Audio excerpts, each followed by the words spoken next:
je suis avec Bénédicte de Chambure et Domenico Biscardi pour parler d'une initiative assez originale.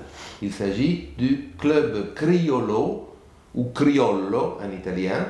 C'est un club qui souligne les excellences italiennes et françaises dans le domaine du chocolat. Ils sont les cofondateurs de ce club et donc Bénédicte de Chambure en est le président, Domenico Biscardi, que les visiteurs de notre site connaissent bien, en est le vice-président.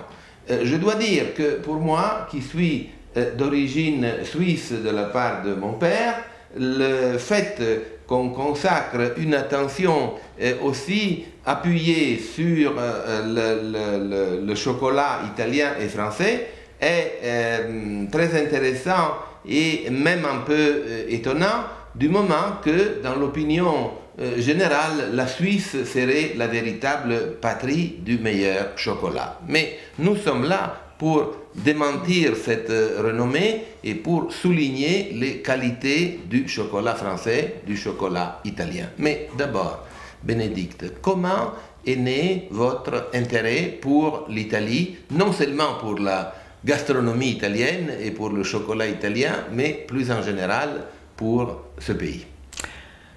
Alors Michele, j'ai eu l'opportunité d'aller il y a 5 ans en Italie pour travailler en tant qu'ostéopathe et j'y allais régulièrement une fois par mois pour quelques jours et je me suis sentie dans mon élément. Tout d'abord, il y a des palais anciens, baroques et qui me rappellent quelque chose de joyeux, où il y a du relief et de l'esthétique. Et je me suis dit, moi j'aime déjà les belles choses, et notamment le chocolat. On était parti avec Domenico déjà sur une initiative de fonder ce club. Et je me suis dit, pourquoi pas l'associer à la beauté des lieux, une fois par an en Italie et une fois par an en France. Et j'espère continuer une initiative toujours enrichissante, je crois, et de découvrir des lieux un peu cachés comme ça dans les villes italiennes. On a démarré à Rome, notre idée est de poursuivre par Florence, peut-être Turin, par d'autres villes moins importantes, mais qui ont également eu une histoire très, très remarquable. Donc, si je ne me trompe, vous avez déjà réalisé un événement à Rome? Alors, on a démarré plusieurs. Ah, même plusieurs? Oui, plusieurs. Oui, parce qu'on a démarré, effectivement, on a, le club est franco-italien, donc on a le club Criollo en tant que tel est né entre les deux capitales, donc Paris et Rome. Donc il est né à quel moment? En quelle année? Il est né au printemps en mai 2013, exactement. De l'année dernière. Ah oui. Et on est parti tout de suite avec le premier événement qui a eu lieu donc, en octobre de l'année dernière, l'inauguration au Palais Farnèse, qui est l'ambassade de France, l'ambassade bilatérale avec l'État italien. L'idée était celle, comme Bénédicte le disait, d'associer les chocolats et les savoir-faire liés au chocolat en Italie et en France. Pourquoi? Parce qu'on s'est rendu compte que les Français ne connaissaient pas du tout le chocolat italien et les Italiens ne connaissaient pas ou très peu le chocolat français. Et comme tu disais, Michael, effectivement, c'est assez marrant parce que le mythe qui veut que la Suisse soit le pays maître du chocolat en Europe, oui. C'est certainement un des pays majeurs dans ce domaine, avec la Belgique par exemple aussi, mais il ne faut pas oublier que le chocolat est arrivé en Suisse via le Piémont. Donc c'est quand même très intéressant de faire ce voyage entre la France et l'Italie, parce que ça nous permet d'aller creuser un peu dans cette histoire plein de clichés parfois et de lieux communs. Donc on a démarré au Palais Farnèse en octobre, donc on a fêté, on vient de fêter la première année. On vient de fêter 1 an à la Villa Bonaparte cette année, en mai 2014. La Villa Bonaparte est le siège de l'ambassade de France près le Saint-Siège.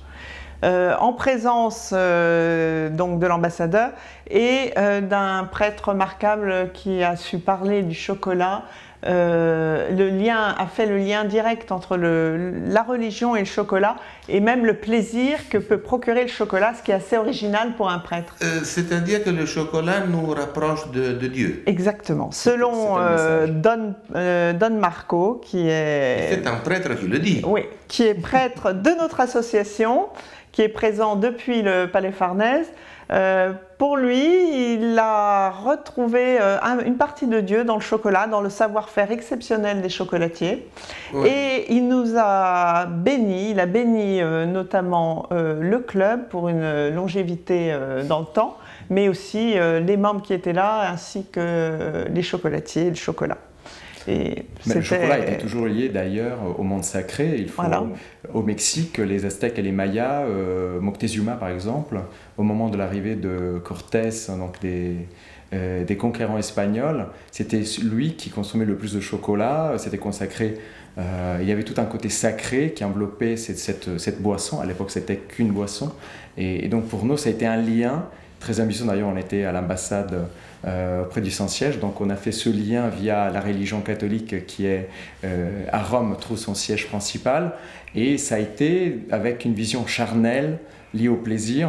Donc Marco Osman, qui est membre de notre club par ailleurs depuis le départ, nous a fait effectivement vivre ce côté par le biais duquel, à travers le chocolat, on magnifie le divin. Oui, on se délecte, même en dehors de ce côté divin du chocolat, et il est certain que le chocolat, en plus de ses plaisirs, disons, pour les gourmands, mais il donne de l'énergie. Le chocolat est euphorisant, améliore donc les performances, le moral. Même la mémoire. Actuellement, il y a des recherches qui sont avérées comme quoi, après 50 ans, le chocolat améliorerait la mémoire, donc il faut en consommer. Il faut en consommer. Il faut en consommer. Ce qui était, si je reviens au prêtre, ce qui était amusant, c'est que lui parle d'un péché non pas capital, la gourmandise serait un péché véniel. Ce qui arrangeait quand même les papes à l'époque, c'est qu'ils étaient grands consommateurs de chocolat et il n'était pas question de se passer de chocolat. Donc ils en ont fait un péché un petit peu moins grave. Et d'où le péché véniel. L'opinion populaire, les prêtres qui renonçaient à d'autres plaisirs charnels se jetaient sur les plaisirs de bouche. Il faut voir si vraiment ils accomplissaient ce choix et s'ils renonçaient pour de bon à quelque chose. Mais ce n'est pas à nous aujourd'hui de régler ce problème.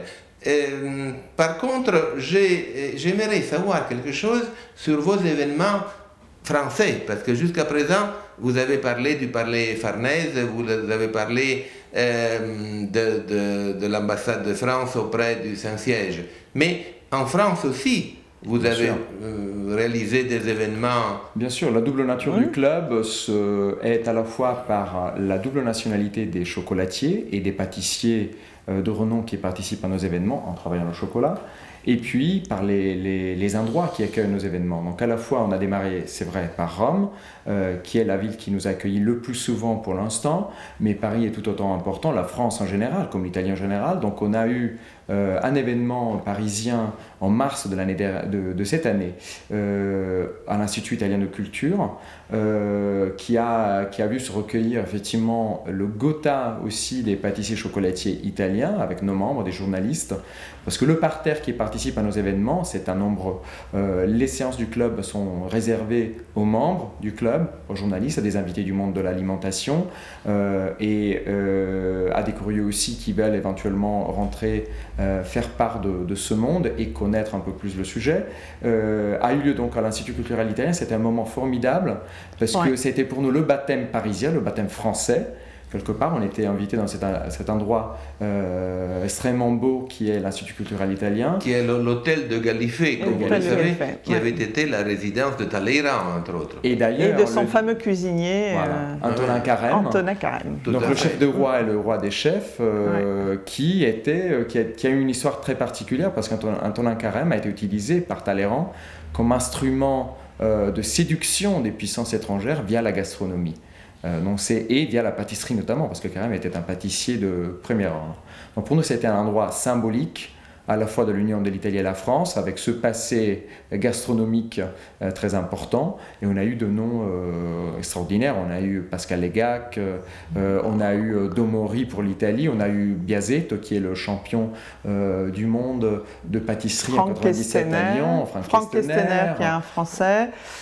Pascal Café aussi, qui est un remarquable Français pour ses pralinés. Oui, et on a toujours eu, on a été vraiment très chanceux depuis le départ. On a eu vraiment, déjà depuis l'inauguration à Rome, on a pu accueillir parmi nos invités les plus grands noms de la pâtisserie et de la chocolaterie italienne et française. On a eu Pierre Hermé, Jean-Paul Evin, Eugenio Massari, Amedei.